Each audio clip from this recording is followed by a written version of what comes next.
Hi everybody, I'm happy that you're able to join me today. Having been married for so many years, I believe that it is about time I start sharing with you ladies. This video definitely is for the ladies today. I want to share with you some key things that you want to start doing now to keep your man happy, to keep your man coming back, and to keep him entertained. So I'm going to share with you 5 things that I would have been doing with my husband over the many years of marriage, and to see how you can navigate yourself through this same kind of relationship building experience. The number one thing I want to say to you ladies, you need to ensure your relationship is not boring. Many of you are so boring that the men can only think of elsewhere to have a good old time. I would love to know, put it in the chat, for those women who know how to entertain their men. I want to start by talking about how you dance for the man. Do you dance for the man? You need to dance for your man, because some of you have partners who love to go to go-go clubs, they like to go to parties, but yet we are not the kind of women who love those kind of outings. So if you want to say to your partner, eliminate the parties, eliminate whatever, if you're going to take away something from the man that creates stimulus, you have to ensure that you're replacing that stimulus with something else. All right? So if it is that he likes to go to clubs and he likes to see girls dance in the clubs, I am encouraging you, as one of the things that I would have done for my husband, is to dance for him. Dance for the man. Get the broom. Dance. Move your body. Let him see the sexual part of you. Come on, you're all sexual beings. Use your body. Use your body. Stimulate his excitement and the drama just by you doing your dancing. First thing you need to be doing for your man. The second thing you need to be doing for the man is making sure that you're appropriately attired when it comes to bedtime, and appropriately attired when you're around the house. Gone are the days when we can't buy clothes and we have to be wearing a little old skirt that you have from a long time ago. You put it over the top of your breast, and you're just walking around the house like that.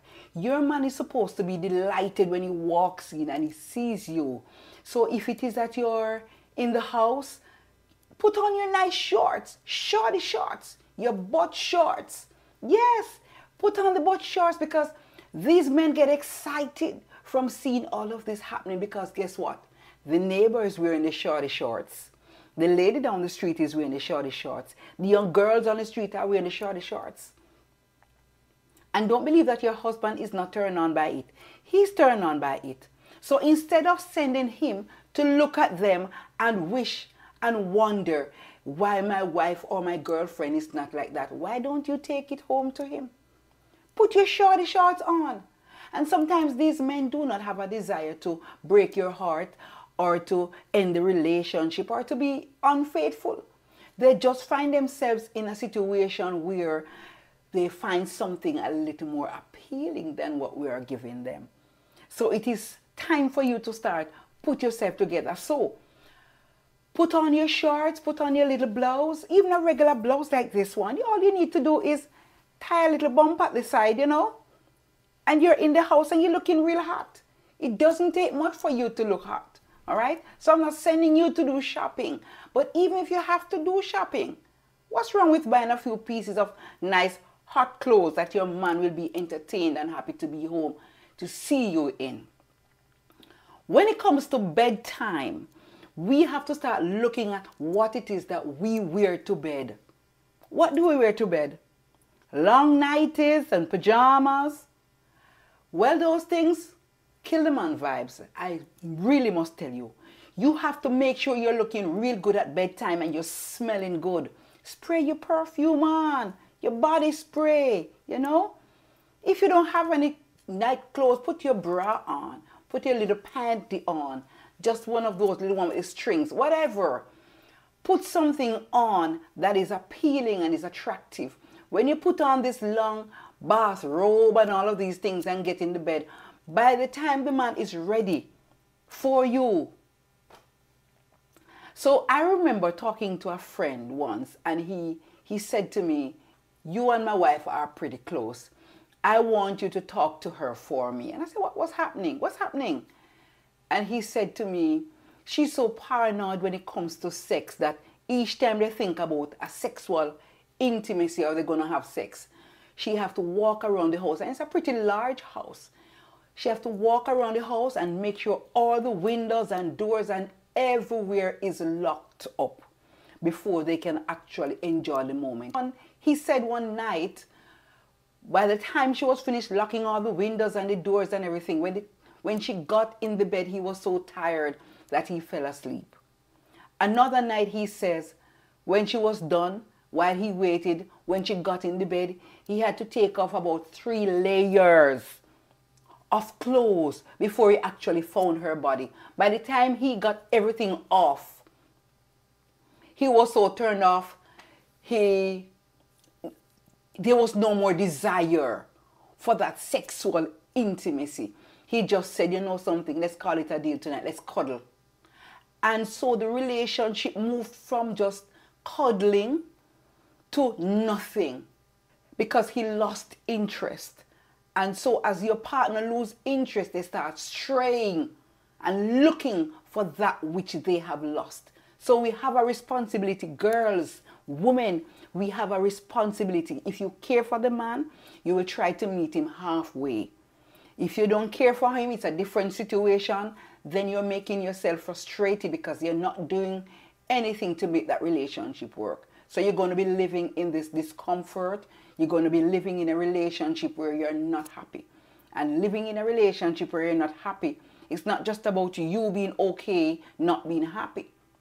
But your partner is going to find himself going out, and you are going to entertain more discomfort because it's not just about you not wanting to participate, but it's now about him engaging in someone else, looking for the interest that you no longer put out in that relationship. So look at how you dress.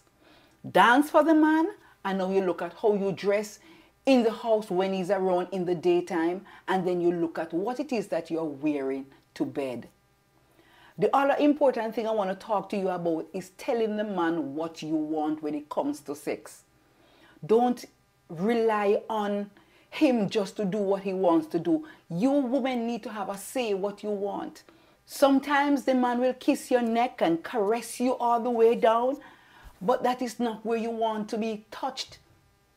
Some people are stimulated by the sensation on their breast, the touching or the kissing of the breast, sucking on the breast. Some women like that. I like that. That's my favorite turn on, right? So you have to look at what it is that you like, learn about your body, understand about your body, and let the man know where you want to be touched, what you want. So instead of lying down there and keep hissing your teeth and hissing your teeth, and when he touches here, he touches there, he's not at the right place, you keep getting frustrated. You need to start telling the man what it is that you want. Don't lay down or sit down and wait on him just to give you anything. All right? The other thing is that you need to be spontaneous. What spontaneity means? Don't just sit and depend on the man to initiate any form of excitement. So he comes in from work, he's very tired, he's had a rough day, he's had a long day. Your role is to try to keep him engaged and to let him feel happy to be home. So he's sitting in the chair, he's all tired, he's frustrated. Your job is to get something sexy on, and if you already have that sexy thing on, you don't need to do anything much. You go wherever he's sitting in the couch, wherever he's sitting, and you bend down. You try to use your hand like you're brushing up something on the ground, you know? Let him see your butt, let him see let him see the prize that he's coming home for. You know, keep the excitement going. Keep the excitement going. And most times when I speak to men, because a part of my role was to go to various settings and to speak to people about relationship. When I speak to men about, building healthy relationships, and they're saying, Mrs. Campbell, why don't you go and talk to the ladies? Because I'm doing what I'm supposed to do, but the ladies, they're too boring, and they're the ones that make the relationship have to be strained all over the place. So we have a role to play as women. We need to be spontaneous, do things, jump out and do things. Don't wait for the man to request certain things for you to get it done. So if you want to go to the beach, indicate that, we're going to the beach, pack your little basket, put your stuff together, we're going to have a picnic, let's go stroll, whatever it is. Be spontaneous, plan something. And if the man comes in and he's tired, there are days when he's going to be tired too. You also need to be the initiator of sex. Who really? Who is the initiator of sex? In a relationship, both man and woman can be initiator of sex.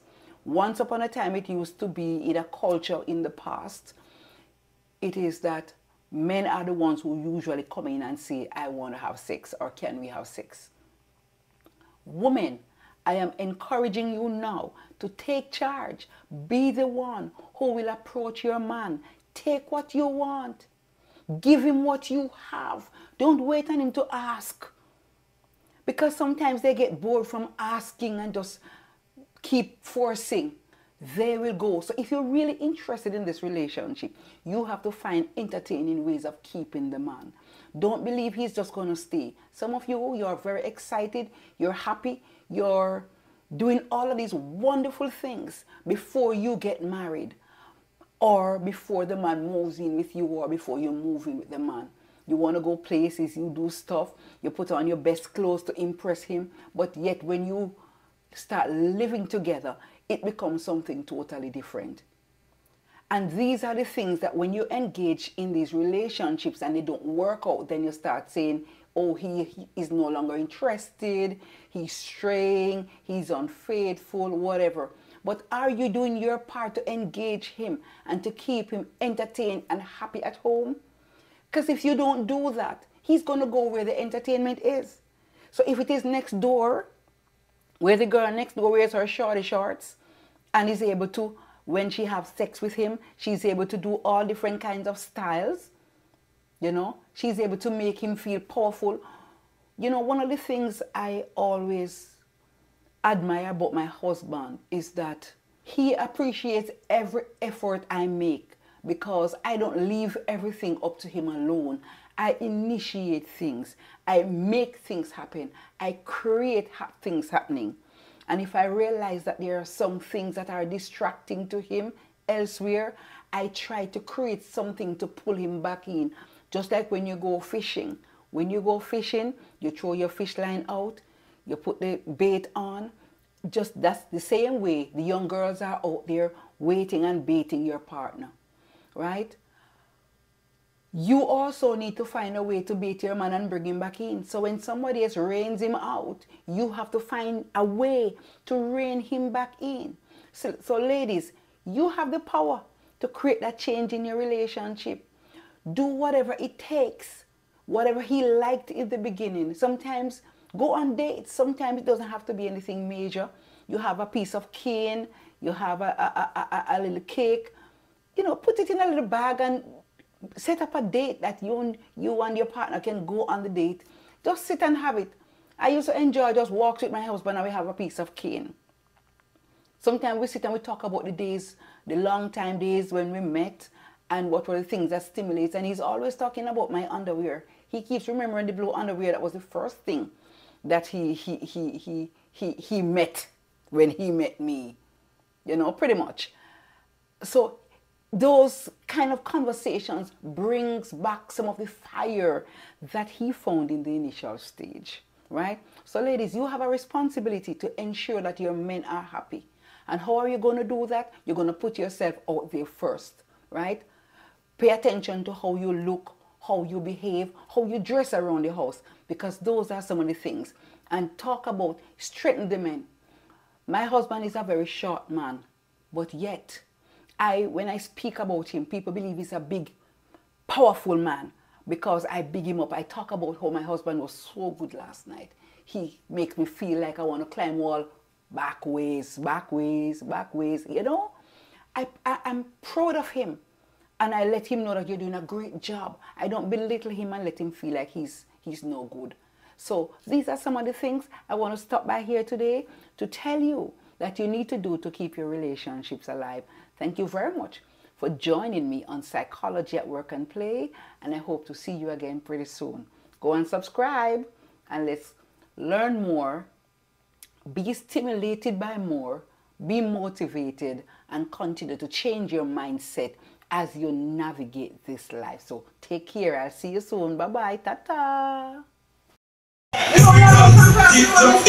Tick tock like it upon the earth.